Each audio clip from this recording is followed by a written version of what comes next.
Hello and welcome to a Health Podyssey. I'm your host, Alan Weil.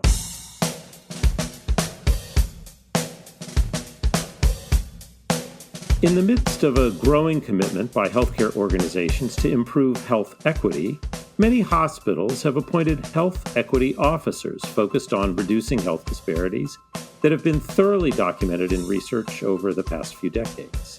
Now, the role of health equity officer is fairly new, which leads to questions about their role and how they perceive the challenges they face. What are early lessons from the move to hospital health equity officers? That's the topic of today's episode of A Health Podyssey. I'm here with Joel Weissman, Professor of Surgery and Health Policy at Brigham and Women's Hospital. Dr. Weissman and co-authors published a paper in the October 2023 issue of Health Affairs examining how health equity officers in hospitals are addressing the effects of racism.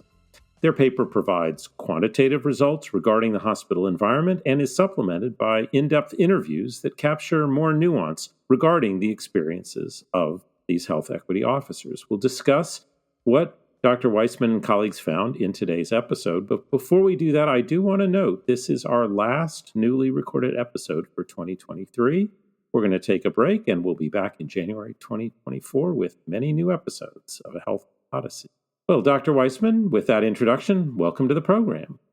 Well, thank you very much for giving me the opportunity to talk about what I think is very important work by hospital equity officers and the challenges that they face.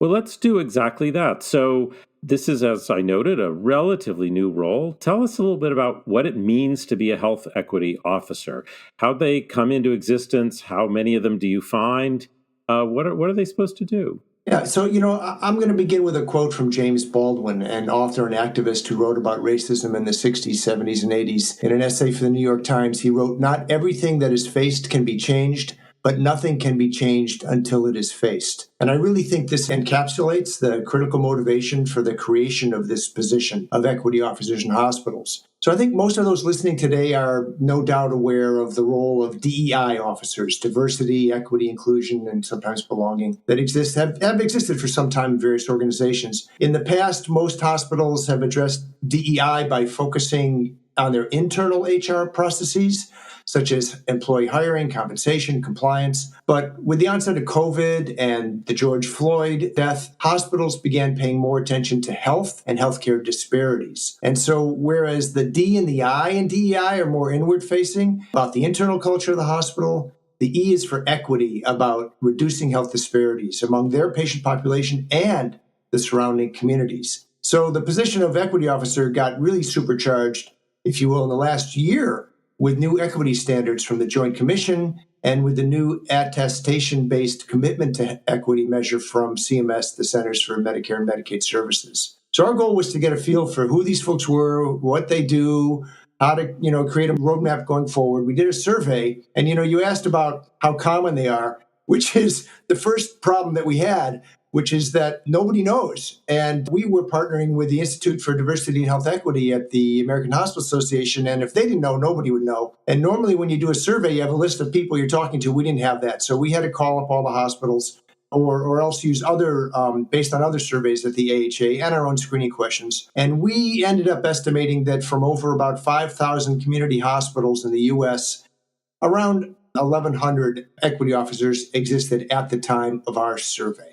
Okay, so they're relatively new. They're, by rough estimates, a quarter, a fifth of hospitals, but not 75%. You wouldn't be off by that much. And as you noted, you did some interviews with them, and in addition to a broad survey. But let's start with some of the survey results. I was actually struck by one dimension of your results, which is the demographic characteristics of the officers themselves. So who do we find in these roles? Before answering that, it's important to remind people of the demographics of the country as a whole in U.S. hospitals, right? So the number of people in underrepresented minorities, even though it's been growing, it's 75% of the country still identifies as white, blacks at about 12%, Latinx at about 20%. And relevant to the study, the vast majority of hospitals are majority white. It shouldn't be surprising that despite the focus on health equity for underrepresented minority patients, the majority of our respondents, 58%, were white, non-Hispanic. 27% were Black or African American, and 10% were Latinx. About 2/3 of these folks are female. And if we go beyond the demographics, And I'm not sure which parts, Alan, you were most interested in, but what we thought was interesting was we were going to individual hospitals, and then we got a call from a colleague of mine at a big academic health system who said, Joel, we don't have equity officers at the local independent hospital level. We only have it at the system level. And, this is important for a couple of reasons, because some of the standards collected by Joint Commission and CMS are at the individual hospital level, but also because you have to worry about how can they interact with the community if the leadership is at the systems level. But they're working on it. But it was an important fact to be aware of in terms of how we conducted the survey and the kinds of responses that we got. You mention or ask my surprise. I mean, I think you point out appropriately that hospital leadership is majority white in this country, and so we're going to see that reflected here. I do think the inversion of the ratio of Black to Latino and Latina is interesting, where Latina are a much larger share of the U.S. population, but a much smaller share of people in this role. And so that was one of the things that stood out to me, but I'll leave it to the listener to have their own assumptions about what they would have expected to find.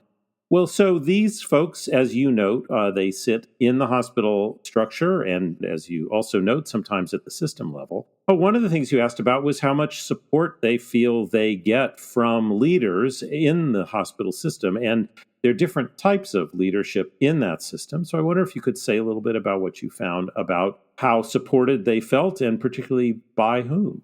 Before we did this, we did some preparatory interviews, and we spoke with some leaders in the movement, and they sort of cautioned us. They thought that there'd be a lot of places where there wasn't much support, but we were at least partly wrong, or at least among the sample of people who responded to the survey. We found that 80% of respondents said that their CEOs, their chief executive officers, were perceived as being very supportive. About 2/3 of other executive leaders and members of the board. The difference was the level was decidedly lower among clinical leaders. Only a little over half were reported to be very supported, with an additional 34% reported as moderately supportive. And in addition to that, about half of survey respondents cited resistance from frontline clinical staff as an obstacle to their work. So I think there are two important points to make about these findings. One is the explanation, we think, behind the perception that clinical staff is being less supportive is that in other interviews, they feel like the concern over equity is targeted at them, since they are the ones providing the care, unlike many other staff members in the hospital. And so equity officers are going to need to be sensitive to that perception, and also to provide education where it's appropriate.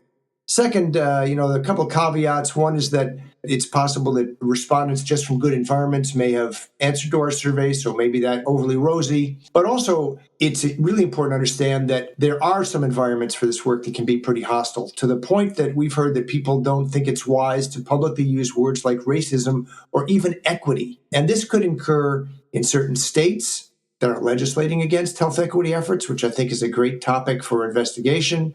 But even in more liberal states, we found that support for health equity can vary dramatically from community to community, or even from stakeholder to stakeholder. So it's difficult to paint with a broad brush over this issue. When you talk about support, of course, the one thing that stands out for me is presumably these positions are created by leadership, so there must be some support for it, or they wouldn't have them. But also that you have, I suppose, what the economists would call a very high level of selection bias. You're only asking institutions where there is an equity officer. So you can imagine that in the 3/4 plus or minus of hospitals where there isn't one, we have no idea whether or not there'd be support for one, but there isn't enough support to create the position. Yeah, no, that's absolutely true. Again, we think this is going to change. The Joint Commission now recommends as a standard that somebody in charge of this function of reducing disparities, which is kind of the main role of an equity officer, should be established. The commitment to equity from CMS sort of suggests the same sort of thing. So we think that there's going to be a rapid growth in these positions. Yes, that's right. In sort of the say, it'd be interesting to compare first round and second round. But, I also just want to highlight your comment about frontline. We know in healthcare a lot. Think about the move to reduce medical errors. Very critical dimension of success is moving away from a sense of blame to a sense of systemic responsibility and the need for a systemic response. And you can easily imagine, without proper preparation, that someone swooping in saying we need to address all of these disparities is going to come across in the first instance as another place of blaming if you don't create a safe environment. So hopefully some of these equity officers can learn from the patient safety movement and adopt some of the strategies they've used to reduce resistance. We've just heard over and over again that one of their roles is to kind of be the squeaky wheel, but also to sort of educate people. And they need to be good at that. And it's not a skill that everybody has. And, something I was going to sort of save till the end, but I mean, a lot of these folks, it's interesting. They see it as a calling. They come from other fields or other positions in the hospital, and they just see it as something they want to do. But you're right, they have to be careful about how to proceed. As noted, you asked some very direct questions about the role of racism, and I'd like to get into what you heard about that topic from the health equity officers. We'll dive into that after we take a short break.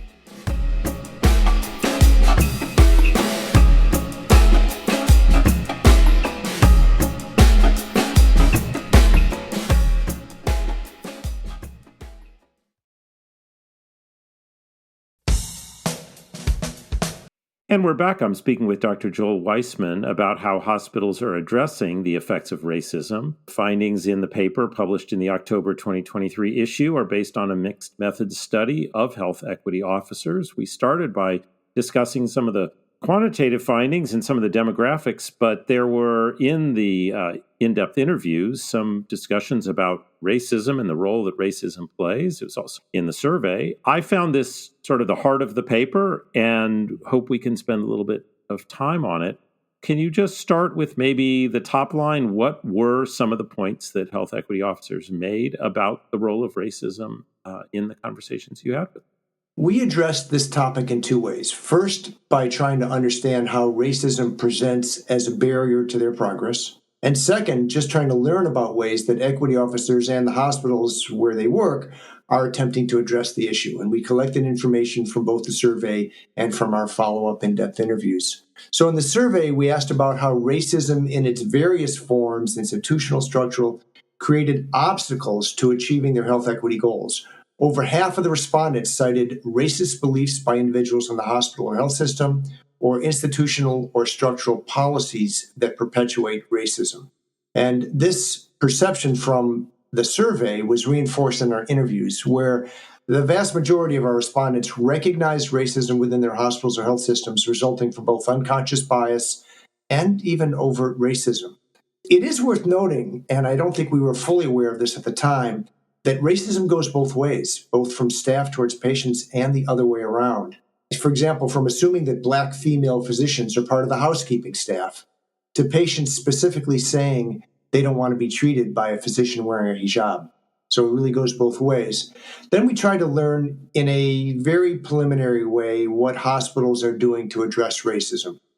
And the most common sentiment is that the equity officers fully recognize their ability to change society is extremely limited, and that this is more a social and a public health problem. There's only so much they can do, or even a hospital can do, even a large health system. At the same time, as I mentioned before, they have a commitment to being the squeaky wheel. Overcoming unconscious bias as a critical piece of what they do. But there were some concrete steps. So, for example, some hospitals are beginning to collect information about instances of racism that they can react to or intervene on, including having reporting portals, code systems for staff, direct engagement with diversity or equity personnel. Others discussed ongoing staff and leadership training on racism, including the development of various curricula, and still others reaching out to the community talk about how they're collaborating with community organizations to engage them through listening sessions and other methods of reaching new levels of understanding. So they're trying. It's a part of what they're doing. I think it's more difficult. Yeah, so I really appreciate you sharing the breadth of activities and also highlighting the two-way nature of this. I hear that a lot, that if you're going to tackle topics of racism and equity, you have to be aware that the patients and patients' families are participants in the ecosystem as much as the clinicians. And this is not just about working with the clinical staff to have them change their behavior, change their approach. I will say at a personal level, again, since I've been heavy on the commentary, this discussion, I was almost surprised at what I would think of as relatively low levels of commenting on racism and racist structures as being major factors in the work that they had to do. It was more than 50%, but I would have, I guess, thought it would be up at the 90% level. So that was just my own bit of a surprise. I don't know if that surprised you, but that was something that stood out for me. Sorry, I didn't have any preconceived notions about that. Yep. I mean, I will say that probably makes you a better researcher than me. It was really the survey and the interviews were about sort of the broad work on disparities reduction, and goes beyond racism into LGBT issues and gender issues and other sorts of things. So that may be why. No, I think there are many good reasons the numbers wouldn't be 100%. It was just that was the one that surprised me. Well, look, we're a policy journal and we're an empirical journal. So, of course, when you have study findings talking about data availability, data quality, those all make my eyes light up. They may not make everyone else's eyes light up. They certainly did mine. So you actually had I thought some pretty interesting findings about data. Can you say a little bit about those? Access to health systems, health equity data was seen as critically important by a large majority of our respondents, not to mention the interviews that we did preparatory to the research. So we began by asking in the survey if they collected data on race, ethnicity, language, and social determinants of health. And the fact is that almost everybody does. Almost all the hospitals are collecting that data. But although they're all collecting the data, only about half of them actually have gotten to the point where they stratify their performance metrics by these characteristics. In other words, by creating a sort of disparities dashboard. That may be because they don't have the staff to analyze the data and do that sort of thing, or maybe they don't have the commitment yet. But, that's a work in progress. There were particular concerns about data on social determinants of health, which are becoming more and more important, are some of the standards being set by CMS. This is actually a really important topic. I'm going to take a couple minutes here. First, there's confusion out there about when to collect these data, how often, in what clinical settings, and how do you do that in a secure and confidential way? And second, even if they figure that out, there's not really a standardized set of questions, and that was seen as an obstacle. And then third, this just goes on and on. Even if they're able to collect the data systematically, our equity officer respondents spoke about the obstacles to actually use the information to actually address disparities. So in some cases, there were no protocols. I mean, they have to have a course of action to follow. Just collecting the data doesn't really get you there. And then when protocols existed, they usually involve partnering with community organizations. Now, everybody's talking about this. Oh, we just have to partner with the community organizations. Well, first of all, you have to find those community organizations. They have to be willing to partner with you. And finally, I think which came as a bit of a surprise to us, but is no doubt common knowledge among equity officers, is that the very community organizations that are best suited to address the social needs of patients can quickly become overwhelmed with a large influx of referrals. So just having that good relations is not good enough, and there needs to be a lot more infrastructure support. So I think this issue, to me, is a critical issue to solve if we're to move forward on equity in health, and not just equity in health care. Well, I hope the listeners can understand why I thought this was such a rich area for exploration, and I'm glad you described it in as much detail as you did. And, it does again point to me, it's a very different thing, as hard as it may be, as we discussed earlier, to have conversations internal to the hospital about implicit bias and how to respond to overtly racist acts. Those are very difficult conversations to have, but they're not developing entirely new systems and models of care. And if you're placing on one person or a relatively small team the responsibility for figuring out what to do with all this new information you're gathering about how people don't have stable housing and food at home, and go find the organizations outside the hospital that can fix this for it, that's another order of magnitude or two in complexity to looking inside your own building and trying to figure out how people can be aware of their own biases. And so this, I think, actually leads me to, as we come towards the end of our conversation, this question of, where do we go from here? So this is, as you said in the paper, the words you used were an early glimpse. I think that sounds just right. let's imagine, as you've described, that due to both the Joint Commission and CMS actions, the existence of the number of these officers it continues to increase, and those who were in the early cohort start building more experience. And there you are, 3 or 5 years from now, saying, I wonder how things have changed. So what kind of questions would you ask? What would you hope to learn? Yeah, so I'll go back for a second to the fact that you pointed out how complex this is. And, the scope of expertise that we expect these folks to have is really broad. One thing that we learned as we sort of dived into this is that equity officers need to be collaborators. They need to collaborate and be able to discuss these issues with other people who have more expertise, people who know data analysis, people who know communication abilities, people who know, different sorts of program building and so on. In terms of where it's going to be 3 to 5 years from now, first of all, I still think that there will be a lot of people in these positions who will not necessarily be called equity officers. In our survey, we had over 100 different titles, but I just think there are many places we've heard about that they can't use the word equity. You're going to have to continue to sort of identify it by the function of the position.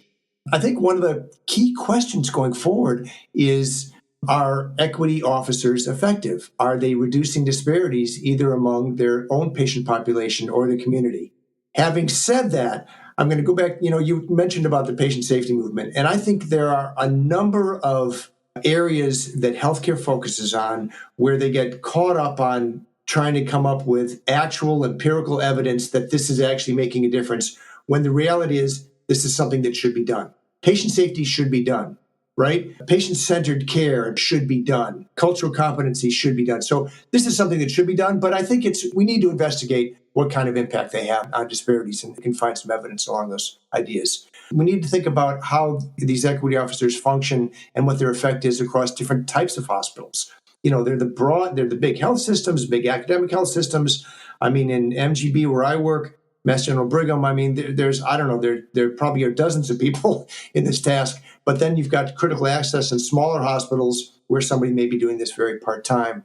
The other question I think in the future is, we've been focused on race, ethnicity. Will they broaden their focus to other populations about just poverty, just people from low socioeconomic status, LGBT, immigrants, and so on?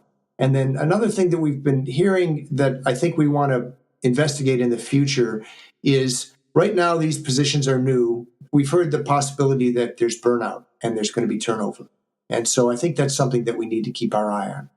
Well, that's such a great list of things to look for in the future. And it's really excellent to have, if you will, a baseline, or at least this early glimpse, as you say, because presumably the answers to a lot of those questions are going to change. And we are going to see a lot more people in this role, and some of them probably in significantly less supportive environments. So all of the questions you're asking are ones that time hopefully will tell, and good research will give us some guidance. And your mixed methods approach also seems very well suited, because we both want to have this sort of survey data, but the how and the why and more insight into what's really going on helps bring those data to life in a way that we really all need. So, Dr. Weissman, thank you so much for the paper, for leading work in an emerging area, and today for being my guest on a Health Podyssey.